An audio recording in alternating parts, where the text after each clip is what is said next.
All right, y'all. Still Saturday the 8th, part 2. Okay, so we talked about the tornadoes in Texas with no alert system. And I can't wait for the other states that have, hurricanes and that sort of natural disaster occurring that are not going to get warnings. People will be at home in their beds, not expecting anything. They'll get wiped out. And in will roll the corporations and billionaires to buy up all those properties that will suddenly be destroyed because no one got out in time. But what, any price. Any price, right? Any price. You don't really want your house or your property. You're willing to let a billionaire buy it if it means you think someone brown suffered somewhere, right? If one of us got a little bit hurt, that's worth it.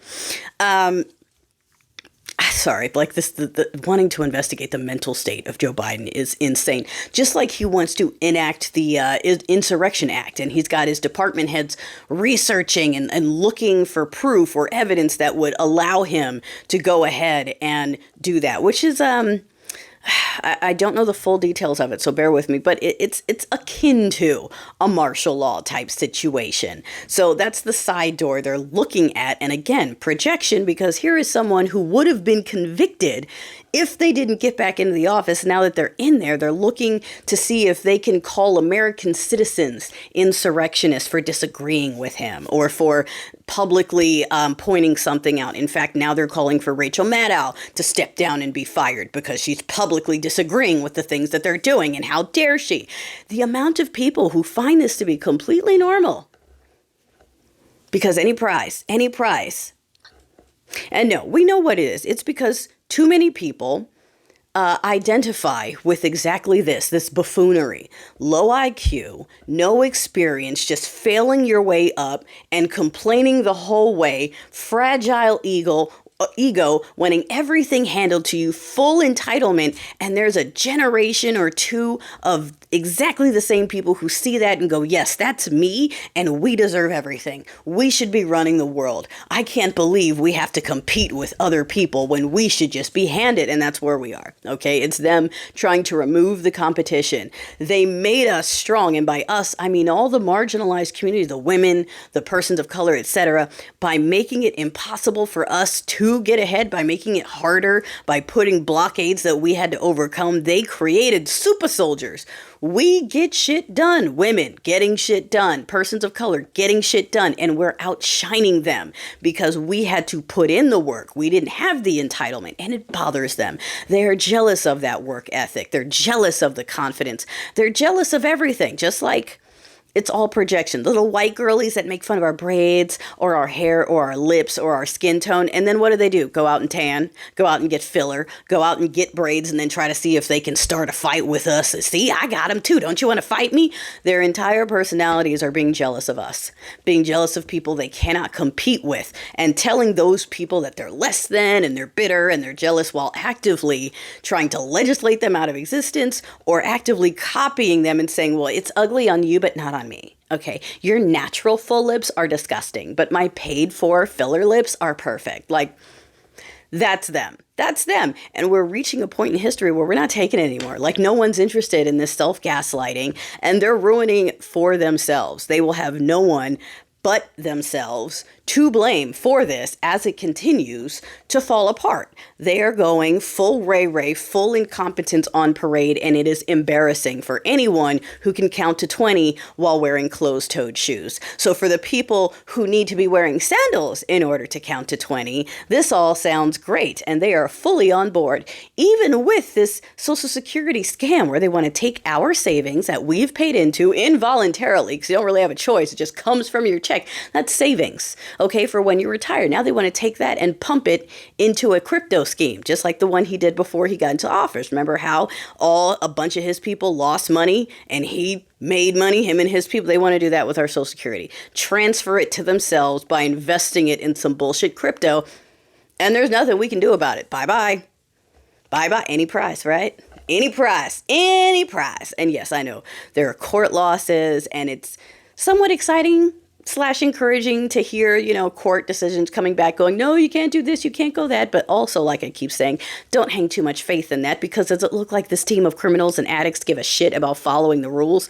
The only thing they're worried about right now is the doo-doo department coming down, because there's a lot of shit in there that is definitely problematic.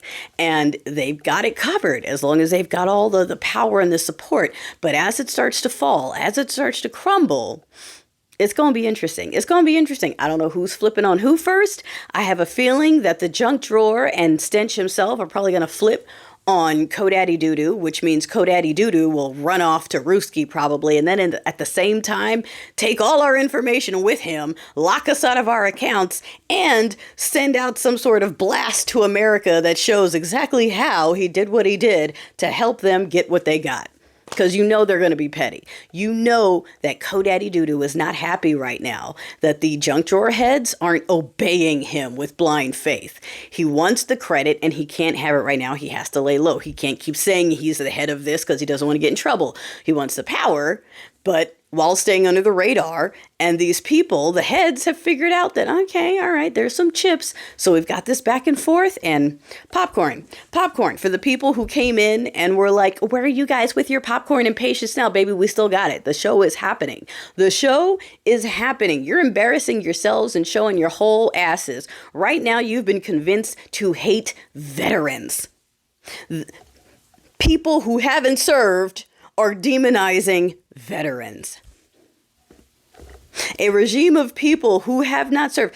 Look, Pantaloons did 2.5 seconds at a desk job. He didn't see battle. He was in for 2 minutes. Like I said in another post, it's always the ones who barely served who like to talk about it all the time and put it all over their car, and their whole personality is, I'm a veteran.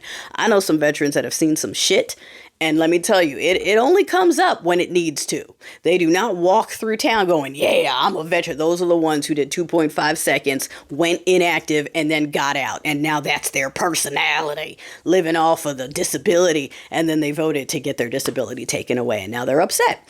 So it's not a good idea to continue poking the vets because they are talking. They are not happy. And they are the ones with oaths and tactical experience, darling. They are not happy. So the average citizen, the average two-teether sitting in a trailer somewhere talking about, yeah, veterans are a waste and workers are a waste and everyone's a waste but me. All right. Let's see how that goes.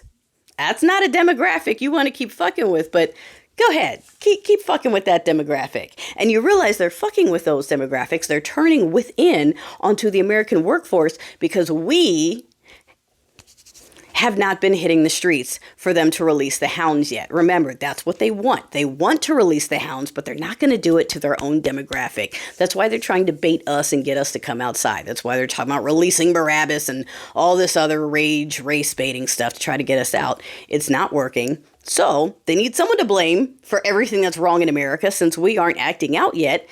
That has fallen on their own. Now it's government workers and veterans, and anyone that's a tax-paying citizen working a real job is now an enemy that doesn't deserve to be here. And you've got, now it's these on these. And they don't like it. And you know what? Hey, it was a lesson that some people had to learn. Some people had to feel it themselves. The people who are being interviewed by news reporters and stuff going, yes, I voted for this, but I can't believe, like, I didn't know it would affect me. Like, and it's still not clicking. Like, they say the words and it still doesn't click as they're saying it. They're like, yeah, I wanted this, but, you know, it's hitting me now. That's not what I wanted. So you're admitting that you're a POS. You're admitting that you wanted to harm other people, and the only reason you're upset right now is because it blew back on you. You thought you were special. You found out you're not special, and now you're upset that you're not special.